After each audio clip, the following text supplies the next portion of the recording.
Olá, galerinha! Vamos à nossa aula de hoje de língua portuguesa. Todo mundo aí com a apostila aberta em língua portuguesa. Vamos lá à nossa aula. Hoje a gente vai falar então sobre a formação de palavras e derivação. O que são palavras derivadas, né? Então são palavras que têm origem de uma outra palavra menor, tá?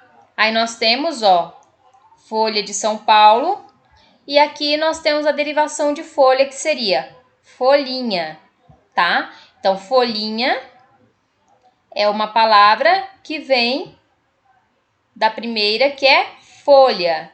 Então, a palavra folha deu origem à palavra folhinha, então, por isso ela é considerada uma palavra derivada, tá? Então, vamos continuar. O suplemento infantil do jornal Folha de São Paulo se chamava Folhinha.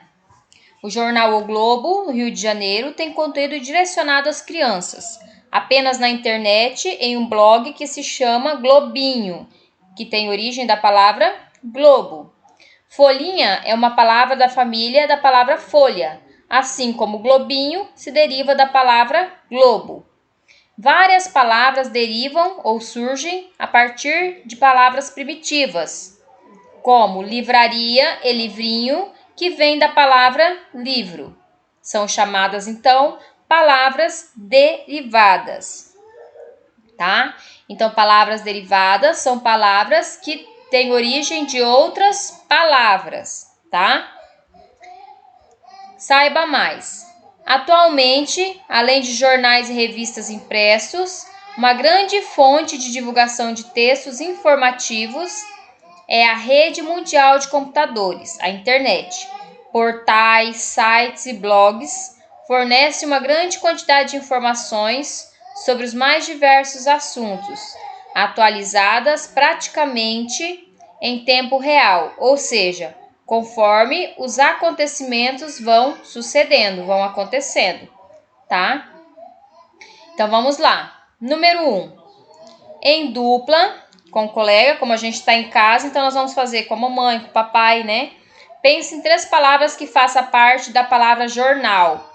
A gente pode falar jornaleiro, jornaleco, jornalzinho, tá? Tem outras palavras aí que também formam da palavra jornal. Que outra palavra você conhece? Que outra palavra vocês conhecem da família da palavra folha, né? Tem folhagem, folhinha, né? Tá? E tem outras também, tá?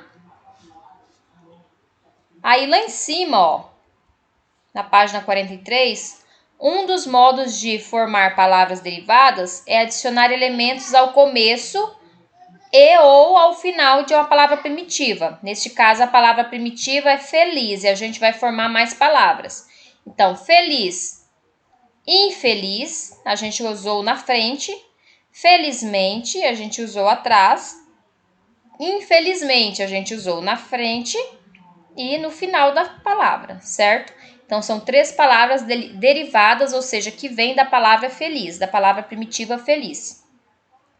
Aqui a gente vai formar palavras derivadas, né? E vamos colocar elementos no final das palavras, assim como tá esse modelo aqui, tá? A gente vai completar o final das palavras. E a gente vai usar os finais ura, eira, eiro, oso, ada, isco e esa, tá? Então, a palavra branco. A gente pode criar, então, a palavra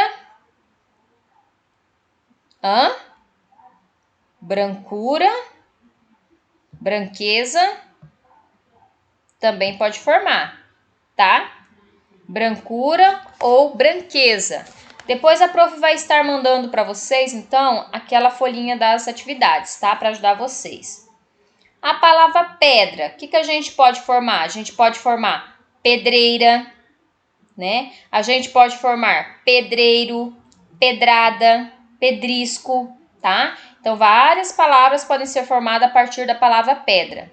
Chuva, a gente pode colocar chuveiro, chuvoso, chuvisco, tá?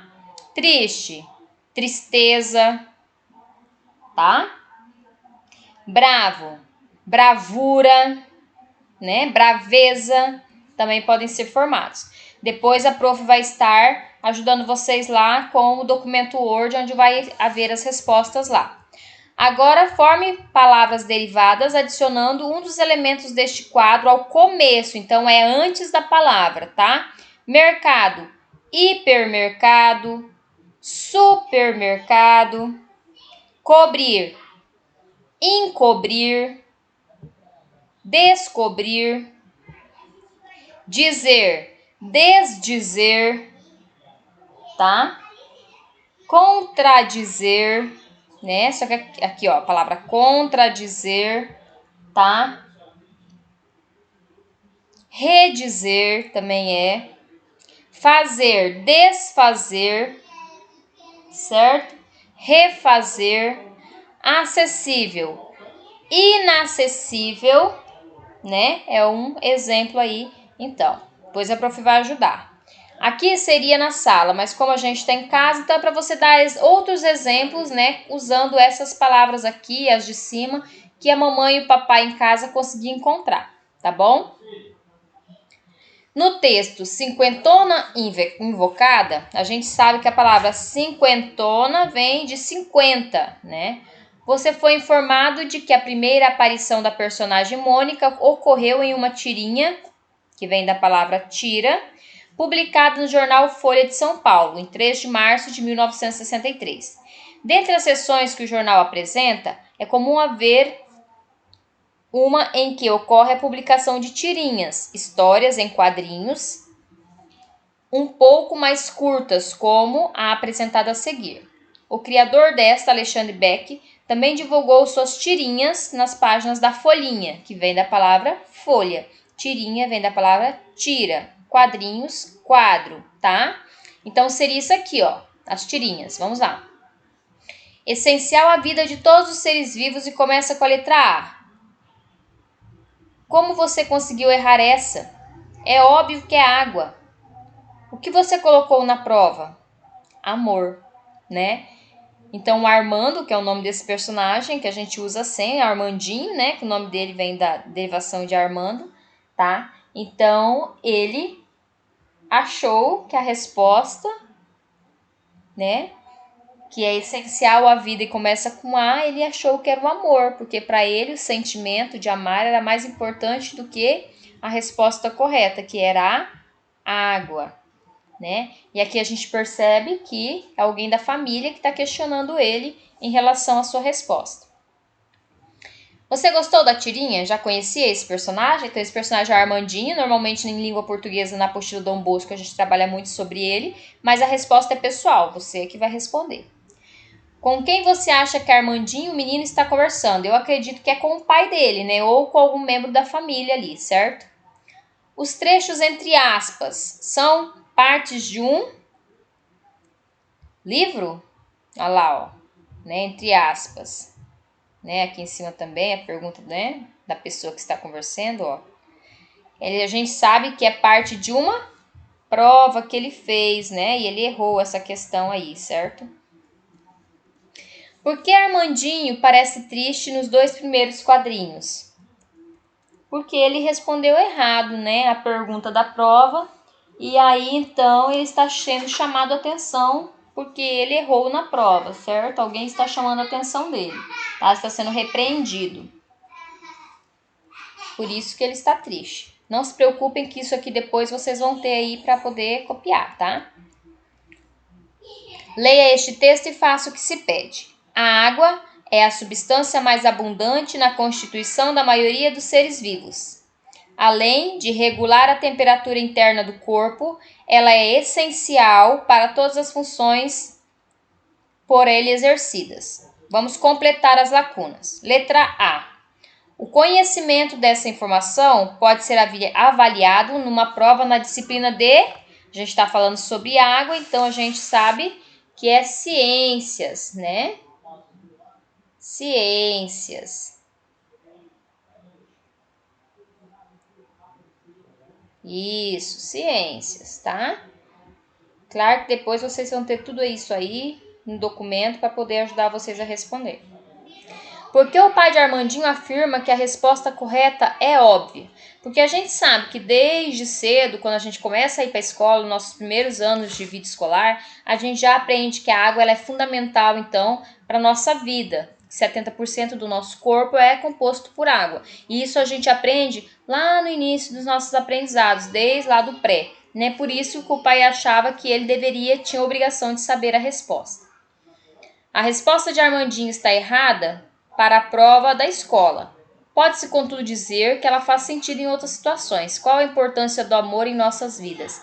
Então, Armandinho, para ele, o amor, o sentimento de amar era muito mais importante do que para a água, porque o sentir para ele era mais importante, né? E o amor em nossas vidas é essencial, né? A gente precisa ser amado, né? Precisa se sentir amado por outras pessoas, pelos nossos pais, né? Pelos nossos coleguinhas, para a gente se sentir bem, para a gente se sentir feliz, certo?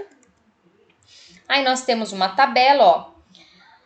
Tirinhas com as de Armandinho são publicadas em jornais. A leitura diária de jornal impressos não é um hábito para boa parte da população brasileira. Observe no gráfico o resultado das pesquisas sobre o assunto. Quantas vezes você lê jornal por semana? Apenas uma vez, ó, somente 7%. Mais de uma vez, 11%. Todos os dias, 6%. Nunca leio jornal, 75%. Não sei responder, 1%. Então, essa aqui é uma pesquisa que foi feita, né, pela Fonte Brasileira de Mídia, em 2014, em Brasília, tá? Sobre quantas vezes as pessoas leem jornal por semana. Letra A. De acordo com a pesquisa, a maioria das pessoas lê ou não lê jornais. Então, a maioria nunca leu um jornal, certo? Segundo o gráfico, em um grupo de 100 pessoas, apenas 7 leem jornais em um único dia da semana. Quantas leem jornais mais de uma vez por semana? Então, 11%, né, leem jornal mais de uma vez por semana, ou 11 pessoas de 100, certo? E quantas leem todos os dias? 6 pessoas de 100 pessoas leem jornal todos os dias, ou 6% leem jornal todos os dias, tá? Então, essa daqui é a A, B, e aqui é a C, tá bom? Converse com seus familiares e pesquise seus hábitos de leitura, listando em seu caderno quantos deles leem ou não leem jornais. Com ajuda depois minha na hora da correção, então a gente vai fazer. Então isso aqui, ó, é para fazer com os pais, tá? Para